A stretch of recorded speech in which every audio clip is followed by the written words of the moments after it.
Hi, this is Randy Wykoff, the Dean of the College of Public Health at East Tennessee State University, and I'm pleased to provide the Public Health Weekly Update with data accurate through October 20th, 2022.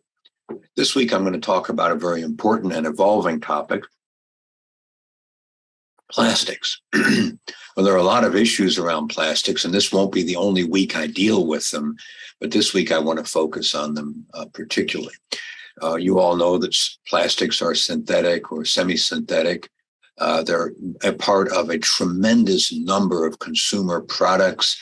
And as much as anyone wants to say it, we cannot call for the elimination of plastics. There's simply too much involved in our society, though you can see that packaging is the largest use of plastics.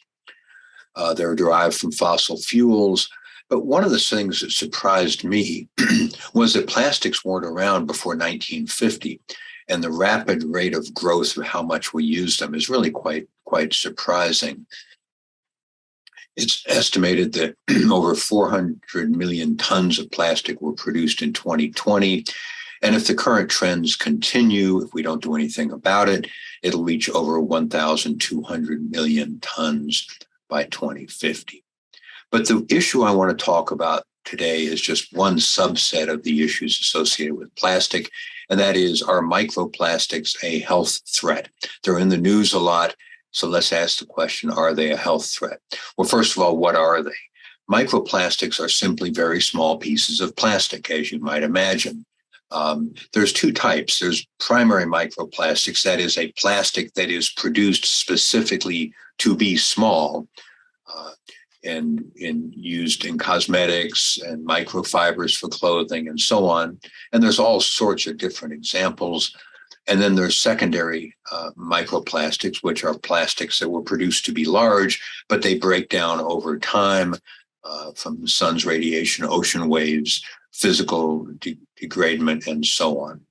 And basically, as you probably know by now, microplastics have been seen everywhere that people have looked, in the Arctic, in the Antarctic, in seafood, table salt, drinking water, beer, in the air, falling in the rain, and so on.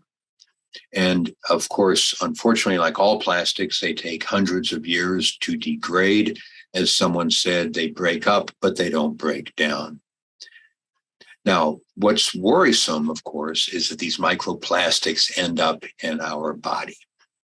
A recent article estimated that children consume over 500 particles a day, adults consume over 800. Some stay in the bloodstream, some are just excreted. We eat them and they go right through us. But some are eliminated by the liver, but some probably stay in the body. And some of the smallest particles, so-called nanoparticles, may be able to cross the blood-brain barrier and stay in our body for a long time. And this particular article estimated that adults may accumulate up to 50,000 particles in their lifetime. Microplastics have recently been reported in the human placenta, in breast milk, in human blood, in the lungs, in human feces, and in the organs of fetal mice. So it's of concern. And there are theories about how microplastics might hurt us. If they're small enough to enter cells or tissue, they might irritate us and cause foreign body presence, like think of asbestos in the lungs. Larger particles may cause problems either directly. We often hear about ocean-going animals that have blocked up their intestinal passage with plastics. But then the bigger concern, I think, for many people is that there are chemicals associated with plastics. There are a lot of different types of plastics. Each of these contain different elements. Some have been suggested or shown to cause harm in humans. So, but to date, despite all this theory, there have been no documented studies of human illness specifically associated with microplastics. So are microplastics a health threat? Well, we don't know for sure, but it's pretty scary to think that there may be something that's accumulating in our body to the point of 50,000 items And if it turns out that there is a health threat, even if relatively small, it's obviously way too late to change the trajectory of existing plastics causing health. And of course, health problems. Of course, microplastics are only one part of the bigger challenge associated with plastics. I've mentioned the amount that is produced every year. Less than 10% in the United States is recycled. It's been estimated that 50% or so may just be discarded. And of course, we know that seabirds and other sea animals have been documented to accumulate it. So what do we need to do at this point?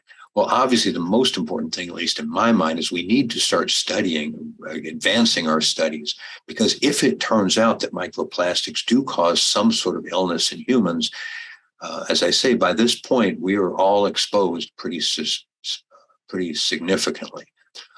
And I think we also need to begin to decrease the use of single-use plastics. We talk about straws and plastic bags and so on, but a good starting point is for all of us just to look at how much we use plastics in our lives and whether there are times, places, and opportunities where we can replace that with something else. And obviously, we need to reduce the intentional production of microplastics and work on ways to recycle or reuse plastics. So the jury is out. It could be that microplastics pose no risk to humans. But if it turns out that there are health risks, we're way down the line and we need to start studying it and understanding it better. I'll do more on plastics in the future, but I did want to address this particular issue because it did come up this last week. A great deal more information on the College of Public Health website about a variety of public health issues. If you know, please feel free to share this video with anyone. And if you know that they'd like to be added to the website, to our mailing list, please let me know. Thanks as always to Dara Young for editing, producing, adding captions, and posting these videos. And importantly, every week I try to answer the questions that come in either by return email or in an upcoming weekly update. I look forward to hearing from you. Until next week, please be well.